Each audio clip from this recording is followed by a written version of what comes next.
السلام علیکم ورحمۃ اللہ وبرکاتہ۔ ناظرین، آپ دیکھ رہے ہیں ٹروتھ ہسٹری چینل۔ ناظرین، آج کی ویڈیو میں ہم بات کریں گے ایک ایسے فراموش ہیرے کے بارے میں جو اگر نہ ہوتا تو جدید دنیا کا تصور کچھ اور ہوتا۔ دنیا نے اس کے ساتھ کیا کیا؟ ناظرین، عظیم سائنسدان محسن انسانیت جن کے ایجادات کے بغیر انسان کبھی ترقی کی راہ پر گامزن نہیں ہو سکتا تھا، لیکن تاریخ نے بڑا ستم کیا ان کے ساتھ۔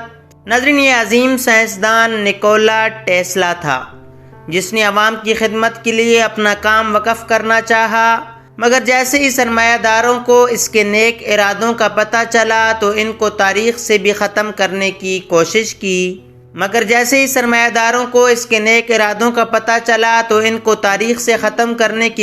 کی۔ اور ان کے سارے ایجادات وغیرہ کو اپنے مقاصد اور کمائی کے لیے استعمال کیا۔ ناظرین، آج جب سائنسدانوں کا نام لیا جاتا ہے تو سب سے مشہور آئنسٹائن کا نام لیا جاتا ہے۔ باقی اور بھی بہت سارے سائنسدان ہیں اور یہ سب قابل قدر بھی ہیں، مگر دنیا آج ان سائنسدانوں کو بھول چکی ہے۔ ناظرین، مسلم سائنسدان بیچاروں کو تو پاکستان کے نام نہاد 2 نمبر تاریخ دانوں نے ایک بیان اٹھا کر پورے مسلم دور کو بدنام کیا، مگر آج ہم بات نیکولا ٹیسلا کی کرتے ہیں۔ ناظرین، نیکولا ٹیسلا جیسی شخصیت کے سامنے آئنسٹائن یا دوسرے سائنسدان بچے یا بہت ہی زیادہ چھوٹے یا کم تر دکھائی دیتے ہیں۔ ناظرین، آپ دیکھ رہے ہیں ٹروتھ ہسٹری چینل۔ سب سے پہلے اگر آپ نے چینل کو سبسکرائب نہیں کیا تو چینل سبسکرائب کر لیں اور بیل کے بٹن کو دبا دیں۔ ناظرین، یہ بات شاید بہت کم لوگ جانتے ہیں کہ 1893 میں شکاگو میں ہونے والے ورلڈ کولمبین ایکسپو میں ٹیسلا نے پہلی بار اے سی سسٹم کی افادیت کے بارے میں اتنا شاندار ڈیمونسٹریشن دیا کہ اے سی سسٹم ہی دنیا میں رائج ہوا، اور آج بھی یہی رائج ہے۔ اس زمانے میں جب دنیا میں تیل کی قلت یا کلین انرجی کا تصور کرنا بھی محال تھا، ٹیسلا نے 1895 میں نیاگرا آبشار پر دنیا کا سب سے پہلا ہائیڈرو الیکٹرک پاور پلانٹ لگایا تھا۔ ٹیسلا کا نام الیکٹریکل انجینئرنگ سے تعلق رکھنے والا کوئی بھی شخص ٹیسلا کوئل کی وجہ سے نہیں بھول سکتا۔ ناظرین، ٹیسلا کوئل آج بھی ہمارے استعمال میں آنے والے تقریباً سبھی برقی آلات کا ایک بنیادی جزو ہے۔ اسی طرح X ray, radar, remote control, wireless communication, neon lights, earth یا زمین کی فریکوینسی کی دریافت، لیزر گن ٹیکنالوجی، جدید الیکٹرک موٹر اور اسی طرح بے شمار آلات اور ٹیکنالوجیز کے نظریات نیکولا ٹیسلا نے پیش کیے تھے۔ ناظرین، ٹیسلا 8 زبانیں جانتا تھا، جس میں سربین، انگلش، چیک، جرمن، فرانچ، ہنگرین، اٹالین اور لاطینی شامل تھی۔ ان کی یادداشت فوٹوگرافک تھی، یعنی وہ صرف ایک بار دیکھ کر پوری کتاب یاد کر لیتے تھے۔ اس کے علاوہ ان کی ایک خاصیت یہ بھی تھی کہ بنا کوئی ڈرائنگ بنائے صرف اپنے دماغ میں آئے آئیڈیا کی مدد سے مشینیں بنایا کرتے تھے۔ ناظرین، نیکولا ٹیسلا کی موت کے بعد دنیا نے ایک عرصے تک ٹیسلا کو بھلائے رکھا اور ان کے نام اور کام کو وہ مقام حاصل نہ ہو سکا جس کے وہ حقیقی معنوں میں حقدار تھے۔ لیکن پچھلی صدی کے آخر میں ان کے حوالے سے ہونے والی نئی تحقیق کے بعد ان کے نام اور کام کے حوالے سے کم از کم سائنسی دنیا میں آگاہی میں اضافہ ہوا ہے، لیکن عوامی سطح پر آج بھی ان کا نام زیادہ نہیں جانا جاتا۔ ناظرین، اکثر طور پر آج کی یورپ یا مغرب سے متاثر مفکرین اور تاریخ دان مسلمانوں کی تاریخ سے ایک واقعہ اٹھا کر ساری تاریخ کو مسح کر دیتے ہیں۔ مسلم دور کے سائنسدانوں نے سب کام اپنی قوم کے لیے کیے۔ حکومت وقت نے سائنسدانوں کی ہر ممکن مدد کی۔ یہی وجہ تھی کہ مسلم دور کی ایجادات بالکل مفت میں دنیا کے کونے کونے تک پہنچیں، اور ان ایجادات کے سلسلے میں کسی کے اوپر اجارہ داری قائم نہیں کی گئی۔ جبکہ دوسری طرف یورپ کے سائنسدانوں کی مثال ہے، جن کا کام اور دریافت اپنے وقت اور دور میں واقعی اعلیٰ اور قابل قدر ہے، مگر افسوس کہ سرمایہ داروں نے ان سائنسدانوں کو اپنے مقاصد اور کمائی کے لیے استعمال کیا، اور جن سائنسدانوں نے ان سرمایہ داروں کا ساتھ دینے سے انکار کیا تو ان کے کاموں کو تاریخ سے یا تو نکالا گیا یا ان کو بھلا دیا گیا یا کسی اور نام سے منسوب کیا گیا۔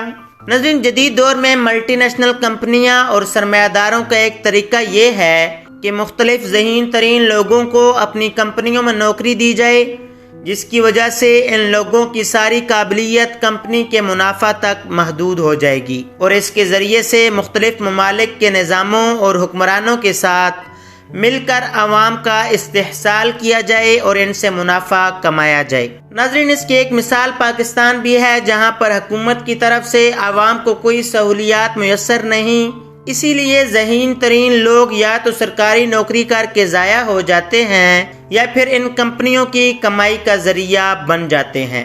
ناظرین، بات ہو رہی تھی یورپ کے سائنسدانوں کی ذہنیت کا کمپنیوں کے لیے استعمال ہونا۔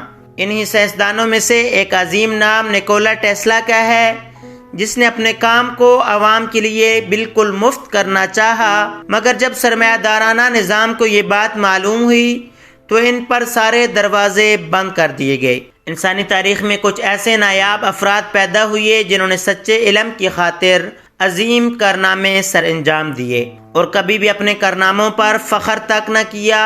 پیسہ، عزت، شہرت اور مقام کی تمنا کیے بغیر کچھ افراد نے انسانیت کی فلاح اور اس کی ترقی میں نمایاں کردار ادا کیا۔ نکولا ٹیسلا ایک ایسے ہی بے لوث، عظیم، قابل اور شاندار انسان تھے کہ آج انہیں دنیا 20ویں صدی کے موجد کی حیثیت سے یاد کرتی ہے۔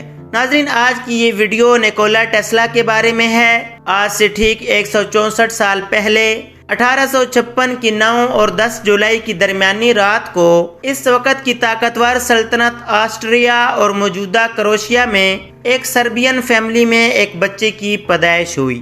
جب یہ بچہ پیدا ہو رہا تھا تو اس وقت آسمانی بجلی شدت سے کڑک رہی تھی، گھر میں خوف اور اندھیرے کا راج تھا۔ بچے کی دائی نے پیدائش کے وقت اسے اندھیرے کا بچہ کا خطاب دے ڈالا۔ بچے کی ماں نے دائی کو فوری جواب دیتے ہوئے کہا، نہیں، یہ روشنی کا بچہ ہے۔ ماں کی بات درست ثابت ہوئی۔ اس روشنی کے بچے نے آگے چل کر انسانیت کو ایک ایسی ٹیکنالوجی سے متعارف کرایا کہ تاریخ انسانی ہمیشہ کے لیے بدل گئی۔ ہمیں روشنی یا بجلی کی موجودہ شکل دکھانے والے اس بچے کا نام نکولا ٹیسلا تھا۔ ناظرین، یہ بچہ آگے چل کر تاریخ کے ان گنے چنے لوگوں میں شمار ہوا جن کے بارے میں کہا جاتا ہے کہ ان کی وجہ سے ہم 20ویں صدی میں داخل ہوئے اور انہی کی وجہ سے بہت سے نئے کام اور بہت سی نئی ٹیکنالوجیز وجود میں آئیں۔ ناظرین، کہتے ہیں کہ ٹیسلا کو بجلی اور اس سے ملتی جلتی ایجاد کرنے کا شوق شاید اپنی ماں کو دیکھ کر ہوا، جو کہ اکثر اپنے گھریلو کام کاج کے لیے چھوٹی موٹی چیزیں خود ایجاد کر کے اپنے کاموں کو آسان کرتی رہتی تھیں۔ ٹیسلا نے آسٹریا کے بہترین تعلیمی اداروں سے باقاعدہ تعلیم حاصل کی۔ 1884 میں ٹیسلا امریکہ پہنچ گئے اور وہاں انہوں نے مشہور موجد تھامسن ایڈسن کی کمپنی میں نوکری شروع کر دی۔ آج سے تقریباً 100 برس پہلے 1900 میں اپنے مشہور زمانہ ٹیسلا ٹاور منصوبے پر کام کا آغاز کیا۔ ان کا یہ منصوبہ دنیا کے لیے ایک سستا اور مسلسل بجلی اور انفارمیشن کی ترسیل کے لیے تھا، جو کہ 17 سال بعد فنڈز کی کمی یا عدم دستیابی کی وجہ سے 1917 میں بند کرنا پڑا۔ ناظرین، فنڈز فراہم کرنے کی ذمہ داری مشہور سرمایہ کار JP مورگن نے لی تھی، لیکن جب انہیں اندازہ ہوا کہ اس منصوبے کی کامیابی کی صورت میں عام انسانوں کو بالکل مفت بجلی ملنے لگے گی تو انہوں نے اس منصوبے کو مزید فنڈز دینے سے انکار کر دیا۔ ناظرین، صرف اس سرمایہ دار نے ہی نہیں بلکہ سارے سرمایہ داروں نے اور یہاں تک کہ حکومت نے بھی ٹیسلا پر اپنے دروازے بند کر دیے۔ ٹیسلا، جو کہ مرتے دم تک کبھی بھی ایک مکان کے مالک نہ بن سکے، اپنے مالی حالات کی وجہ سے اس منصوبے پر تالا ڈالنے پر مجبور ہو گئے۔ ناظرین، ٹیسلا اور ان کے اس منصوبے کے حوالے سے 2008 میں فوربز میگزین کو دیے گئے ایک انٹرویو میں گوگل کے کو فاؤنڈر لیری پیج کا کہنا تھا، ٹیسلا کی کہانی ایک اداس کر دینے والی داستان ہے۔ وہ اپنی کسی بھی چیز کو کمرشلائز نہ کر سکے۔ وہ اپنی ریسرچ جاری رکھنے کے لیے بھی بمشکل کما پاتے تھے اور پھر اسی طرح اپنی ساری زندگی ہوٹلوں میں گزارنے والا یہ درویش شخص نیو یارک کے ایک ہوٹل کے کمرے میں 1943 کی جنوری کی 7 تاریخ کو اس دنیا سے چلا گیا۔ ناظرین، اس عظیم سائنسدان کو اس کی قابل قدر خدمات کے لیے میری طرف سے 21 توپوں کی سلامی۔ ناظرین، آج کی ویڈیو میں آپ نے ایک عظیم سائنسدان جس نے 20ویں صدی میں قدم رکھنے کے لیے بہت ساری ایجادات لوگوں کے لیے کی۔ ناظرین، امید ہے کہ نکولا ٹیسلا پر مبنی یہ ڈاکومنٹری آپ کو پسند آئی ہوگی۔ اگر ویڈیو پسند آئی ہو تو لائک شیئر کریں اور کمنٹ باکس میں اپنی رائے ضرور دیں۔ ملتے ہیں اگلی ویڈیو میں۔ اللہ حافظ۔